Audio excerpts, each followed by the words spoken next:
overall, is it time to worry about the Eagles being so early in the season? I think it's time to worry because the culture's all fucked up. You got Darius Slay. He's a team captain, and he went on Michael Parsons' podcast, which is fine. Like at the end of the day, you're Hmm. allowed to go on anybody's podcast. But Michael Parsons literally just called out C.J. Gardner Johnson. And what does Darius Slay? The first thing he does after they get crushed by the Bucks is go on Michael Parsons' podcast and laughs at C.J. Gardner Johnson on Getting his smoked. podcast. And he got like, bro, why are you on his podcast? A Cowboys guy who just literally called out C.J. Gardner Johnson, and they have been like talking back and forth on Twitter. Yeah, And you guys, and you're like low key dissing him on Michael Parsons' podcast, and you're a team captain, bro. What are you doing? that is kind of I weird. think I think when it comes to that, when it comes to like certain things, it's better that you don't. Uh, like there's certain questions you wouldn't answer when it comes to your teammates. Like if me and Tone were Right. teammates, I'm not gonna throw this man under the bus because I know I have to see him every day, like week in, week out. Right. Yeah, Like and then after that, I seen C.J. Gardner Johnson. He put on his IG story. He was like, "Wow, dot dot dot." Like he's seen the conversation. He's just like, "Wow, my man Darius Slay really did that." Like, Mm. it's betrayal almost. Yeah, I didn't even yeah, see that. I didn't even know about that. Like right now, this is where the coach would come into play. Right. Like the and if you that's the were problem. And that's the exactly problem I have with Nick Sirianni. Remember yes. when Nick Sirianni first came here and he was winning? He was talking trash against the opposing team's fans and against the opposing team. Remember, he was doing all that crazy like nonsense. Hmm. Right. Yes. Jalen Hurts would be the one to bring him back. Jalen Hurts is not the coach. No. Why are you acting like you're talking A shit to player the other almost. team? Yeah, Yeah, Right. that you're the is. coach. You're supposed to like bring down the players that do that. You're not supposed to be the one doing that. That's weird. I think the worst thing that happened for Nick Sirianni is him going to the Super Bowl because now he Right. feels like, oh, I'm the Ego. guy. I'm the guy, so it's all on me. I make the play calls. Right. So if we win, it's on me. He wants that credit, I feel like. His job is to get the team ready. He's not calling plays, apparently. He's not like doing the offensive coordinator. That's what he says every conference. Yeah. And at the end of this last conference, he's like, I just didn't have the team ready. Then what are you doing as a coach? And then after every game, Jalen Hurts is like, I just gotta play better. When do you start playing better? When do you start playing better, dog? He's been saying this since like week 10 last Last year. year. Exactly. That's facts. Exactly. That's That's so facts. frustrating. And it's kind of frustrating because as a passionate Eagles fan, when you see the Bucks with Baker Mayfield throwing for over 300 yards, three touchdowns. And we can't do nothing. And then Kirk Cousins walks against the same team and throws 504 yards. Kirk Cousins. We can't draw up plays to get at least 300 for Jalen Hurts. Nope. Yeah. But that's what I'm saying. And that's where my frustration came in with Jalen Hurts. He went 7 for 16, I think, against the Bucks. There were throws that he missed that were like bad.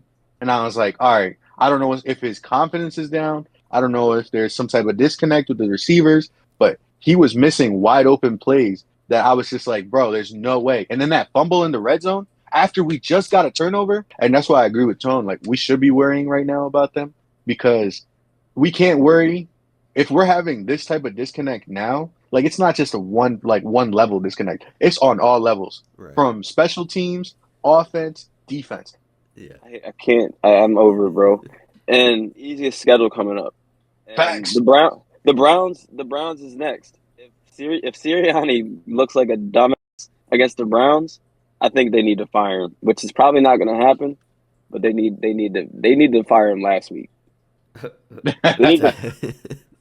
He said he needed to go last year. Shoot. Yeah.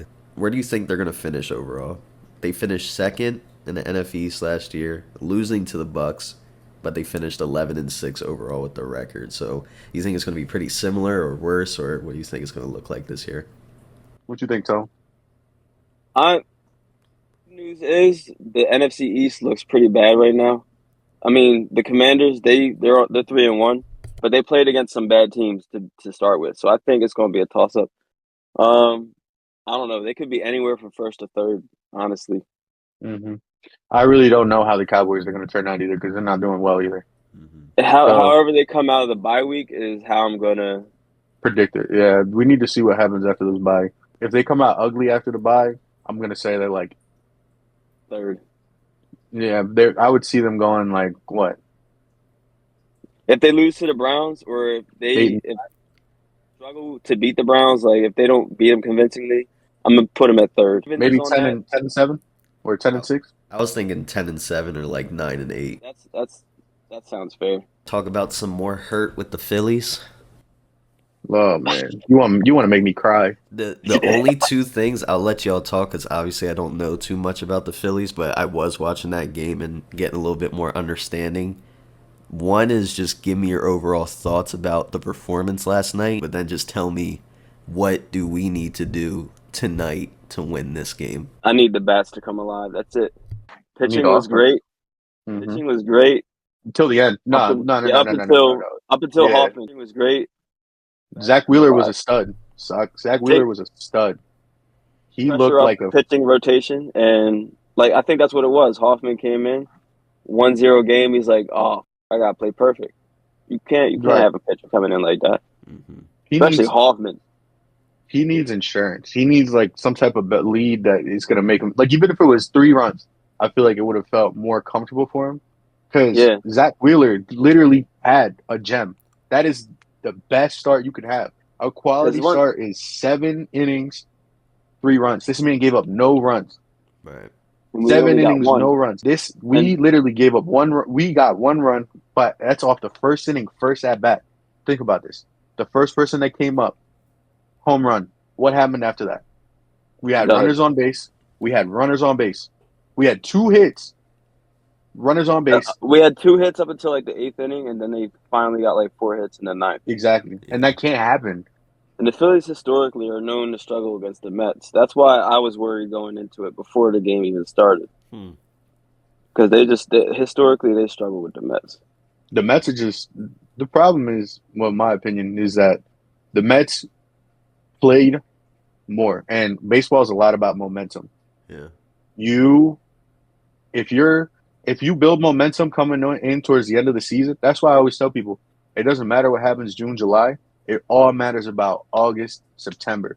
Because if you end the Because season hot, you're gonna go into the postseason that's hot. that confidence. The confidence. Yeah. When you step up to the plate with confidence and you're seeing the ball well, you're like almost unstoppable. Remember when the Mets beat us like 11-5? Like this Yeah, year, Yeah. yeah. why they're gonna see us again and they're like, oh, it's over. Like it's lights. Like we're not. This is. I'm not scared of anybody they're throwing out there. Jeff Hoffman is hittable. Matt I was Strom's like, hittable. I'm just like, if we lose this game, there's no hope. I just feel like there's no hope right now. Are Yeah. we home? Yeah, we're home. So Because the we're playing only tonight. if we split this game, like if we split this series with the Mets right now, I think we have a chance because it might give us a little confidence. What It do might they give us a overall little need to something do? when it comes to winning this game. When it comes to this game tonight, I don't care if it's a little blooper in the left or a single or anything, bro. I'm talking about any type of wood on ball needs to happen. You need to run the pitcher's count up. You need to get any type of hit on base, like anything, walks. The more pressure we put on their pitching, the more likely we are going to score runs. You If can't we you cannot put Hoffman into a game where we're winning 1-0. He's not Brad Lidge. even the Mets though, like the Mets have statistically shown that they can hit towards the end of the game. In the beginning of the game, they're going to start slow. At the end of the game, they're going to heat up, and that's what happened yesterday. It wasn't until the 8th inning that they started doing anything. We put Right. in our second best closer or our second best relief pitcher, and he got smoked because what? The Mets are a decent team at the end of the game.